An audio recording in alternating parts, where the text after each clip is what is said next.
Virtual Teacher here again. This time we are going to be looking at After Effects, and we're going to do a cinematograph. This is something that some of you have been experimenting with, and I thought it may be a good idea to show you how you can do it using After Effects. Okay, so open up a new composition from footage, then find your footage. This is a piece of footage I got from pexels.com of a woman with hair sort of blowing in the wind. This window's come up. I'm going to kind of just pull that in. So go down here, you can see here I can look through the footage. You can see it's a bit wobbly as well. It would be much better if it was on a tripod, so this might cause it a little bit of warping, but basically I'm kind of going to look through to try and find a static section with some bits where her hair's blowing in the wind, because that's the bit that I want to move. Okay, and I want to leave the rest of it steady. So you can see here I'm moving it. I'm going to, hang on, that's it. No, if I move that in, that now is chopped to there, and I can then move that in, so I've only got a few frames. I want to keep it down to as minimal frames as possible, otherwise it can get cumbersome. So right, you can see there I'm about 10 frames, I suppose. You can see it's kind of wobbling a little bit there. But that's it sort of processing. Okay, you can see there's a little bit of a wobble, but that's not going to bother me, I don't think, too much.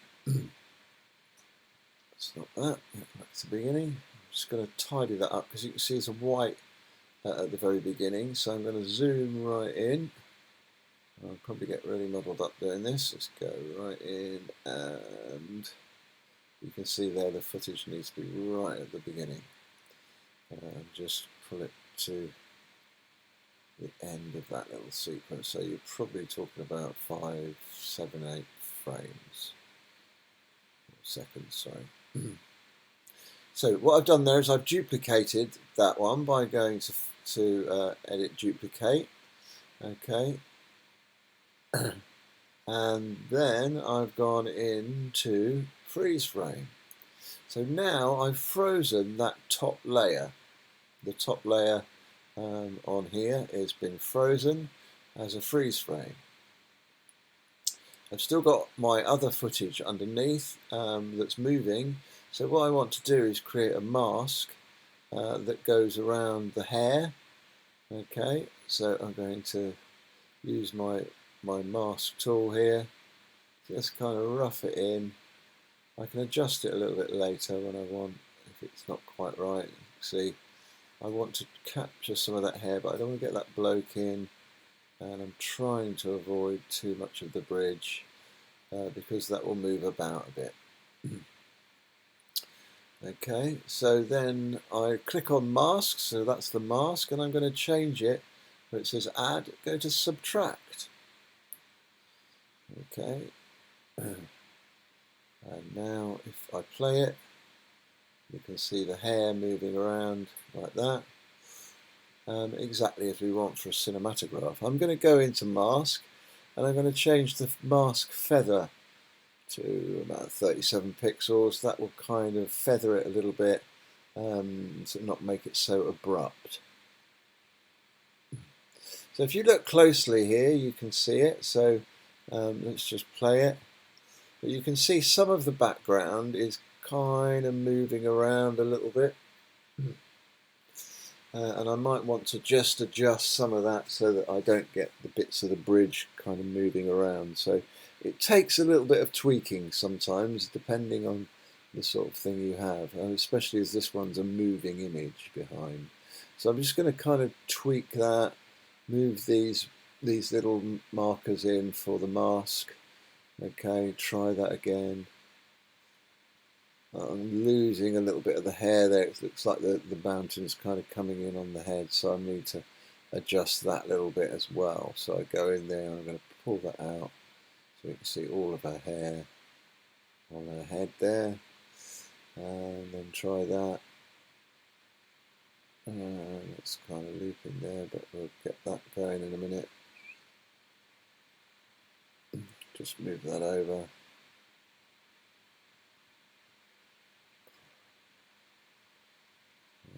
Get that going.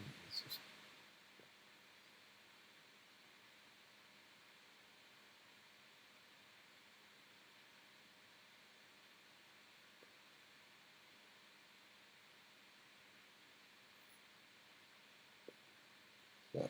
press play, and you can see now.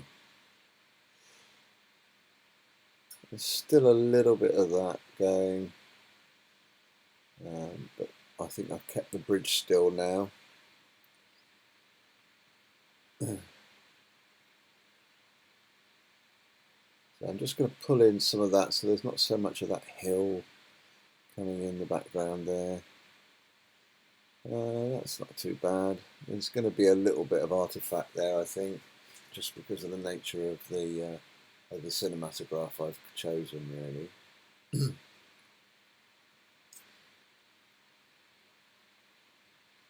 So that's all my work area there. You can see this bit here.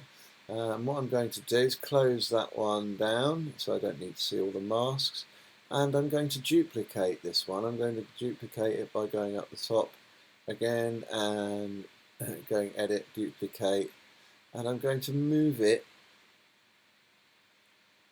on. So basically I'm going to create a ping pong effect. So I'm going to go to the bottom layer and duplicate that and move that on under that other one. I need to check that they're flush. I don't know if I've put that on there. Let's check. Okay.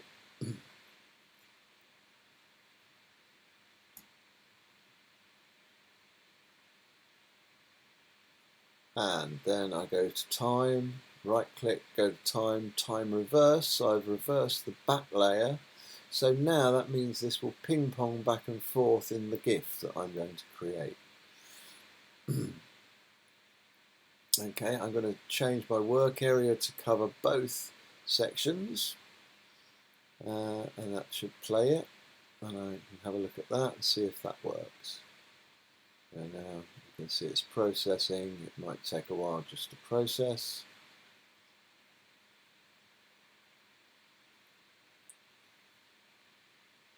You can see here I need to pull these up so there's no gaps in between the beginning and the end. Okay, so now if we look at that, you can see it kind of ping pongs back and forth a little bit, which is really cool. So that's how you make a cinematograph, really. You can see there the hair is flowing. Now it's kind of processed. You can see it looks quite cool.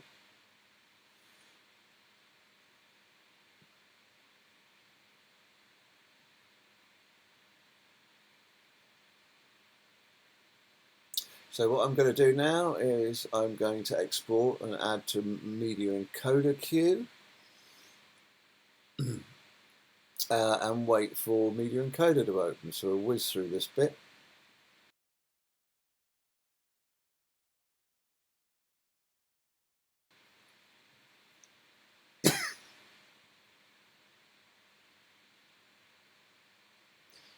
So now we're opening the Media Encoder and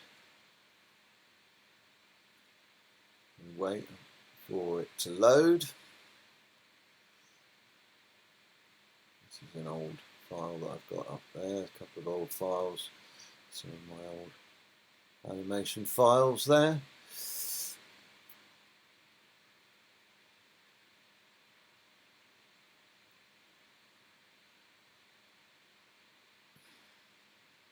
There it is. Now we're going to change this file in Media Encoder. So I'm going to change where I'm going to send it by clicking that and renaming it and putting it on the desktop. So I'm going to change that, call it cinematographs, and save.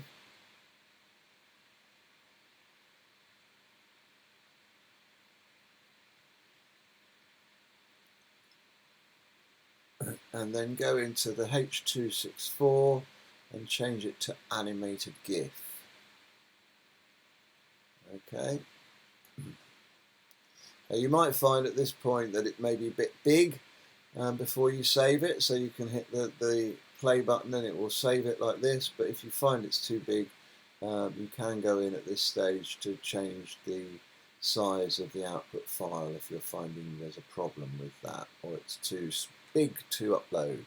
So you can change the size of the GIF if you want, or you can do that in other programs such as Photoshop and things like that. You see now it's exporting, so we'll whiz through that one.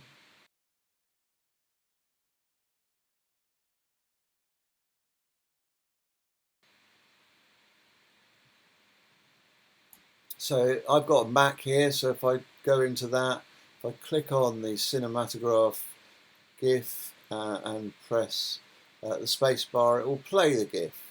It's different with PC, but you can see now this has created quite a nice little GIF for you to either save or put on your Wix. Okay.